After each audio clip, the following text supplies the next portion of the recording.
Daniel Blomberg. He is an attorney with the Becket Fund. They're representing the Little Sisters of the Poor, a group of Catholic nuns out of Colorado. And Daniel Blomberg, thanks for joining us. Now, the Obama administration says that all the Little Sisters of the Poor have to do is fill out a form claiming their religious affiliation, and that will keep them from having to provide birth control and abortifacients to their employees. So this isn't really about religious liberty. What do you say to that? Well, I'd say that what they're saying isn't true. And let's back up. What we're talking about here is something called the HHS mandate. It's the government's mandate, regulatory mandate that requires various employers, including religious ministries like the Little Sisters of the Poor, to participate in providing contraceptives and abortifacient drugs to their employees. And the Little Sisters have been given two choices on what they can do. One, they can just directly provide those drugs to their employees. Their other odd choice, though, is to sign a document that orders someone else to provide those drugs for them on their behalf to their employees. If they don't sign that document, it won't happen. If they do sign the document, it must happen. And so the Little Sisters are saying, hey, listen, you're forcing me, government, to participate in something that violates my religious beliefs, and I can't do that. Please don't make me do that. And the government, for their part, is saying, we'll fine you millions of dollars if you don't sign this document. And you had a stay from Justice Sotomayor, which the government responded to on Friday, and the government's response was, hey, all they have to do is fill out this form. And now, do you know where this stands at this point? It's still sitting in front of the justices, awaiting their decision. Justice Sotomayor can make the decision herself, or she can choose to refer the decision to the full court for them to decide how they want to handle it. Were you surprised at the stay? No, I wasn't. And I mean, it was still, we were very appreciative. The Little Sisters were very relieved. In fact, Mother Lorraine, one of the Little Sisters who would have to be in charge of signing the form, was in the midst of prayer at 10 o'clock at night, waiting to find out what was going to happen on the New Year's Eve. And so she was extremely relieved to find out that this is what happened. But we weren't surprised because 90% of the courts have looked at this issue. Of the 20 courts that have looked at this in the 20 cases that are going on right now, 90% of them have said you can't force a religious ministry to violate their religious beliefs on pain of millions of dollars in fines.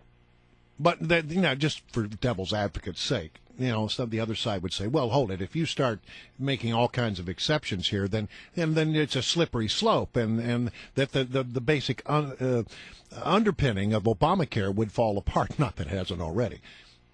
Well, there's several responses to that. First of all, by its very text, millions upon millions of Americans have already been exempted from this mandate. And they've done it not because they're trying to be sensitive to religious conscience, but to keep the president's promise that if you like your plan, you can keep it. So they wrote into the mandate a provision that allowed millions of Americans not to get this particular requirement. And so they're already making a much, much broader exception than the very, very narrow one that the Little Sisters are asking for. Yeah. Plus, they've already said to the Catholic bishops and other church leaders, listen, we're not going to force you to violate your conscience and comply with this mandate. But then they turned to the Little Sisters and they said, okay, we're not forcing the Catholic bishops to do it, but we will force you to do it. And if you don't do it, we're going to fine you millions of dollars. Now, and I want to talk about that for a second. Daniel Blomberg is our guest. He's legal counsel for the Becket Fund, and they're representing the Little Sisters of the Poor. The optics here can't be good for the Department of Justice and the Obama administration when you're going after the Little Sisters of the Poor here. I mean, just the name of this group of nuns is remarkable in terms of the messaging. But I think people get misled by that name because you said millions of dollars in fines. You're not exaggerating here. This little group of nuns, they take care of 69 elderly poor people. They have an annual budget of about $6 million. Because they have an annual budget of $6 million, what kind of fine will they face if they don't provide abortifacients to their employees? Well, the government hasn't been clear on the way it calculates the fines. At the very least, the Little Sisters will be facing fines of $100 per day per employee. And so if that adds up over the course of a year to over $2 million just for the Little Sisters of Denver. Now, the Little Sisters of Denver is one of 30 homes that the Little Sisters have across the United States that provides care. And remember, we're talking about providing care to the elderly poor. These are people who won't get care anywhere else. And the money that the Little Sisters have gotten, by and large, comes from going out and literally, I kid you not here, this is how they started 175 years ago, and this is how they do it today. They go out and beg people to provide them the funds they need to take care of the elderly poor. So basically what we're talking about is the government's going to take millions of dollars from the elderly poor and give it to the IRS if the Little Sisters don't violate their religion. That's unbelievable. I think the American people are really confused by this because, there was a lot of noise made when the president supposedly made an accommodation for religious groups on these abortifacients and birth control. So I want to put up an analogy, Mr. Blomberg, and you tell me if this is accurate or not. This is like a school district coming to me and saying, your child has been misbehaving and you need to spank your child. And I say, well, it goes against everything I believe in to spank my child. So, Brian, you spank my child. Don't drag me into this. But either way, my kid is getting spanked, and I'm still against it, but someone else is doing it on my behalf, right? That you have really done a very good job of analyzing it. And in fact, it goes worse than that, because they're not just saying, Brian, you spank my child. Brian, you spank my child on my behalf, in my name. And with my money. Actually, in fact, use my hand to spank my child. Yeah. This is getting too weird. And just for the record, I don't believe in spanking. Yeah. Well, and the only way your child gets spanked is if you sign this form that the government's standing there in front of you saying, just sign the form.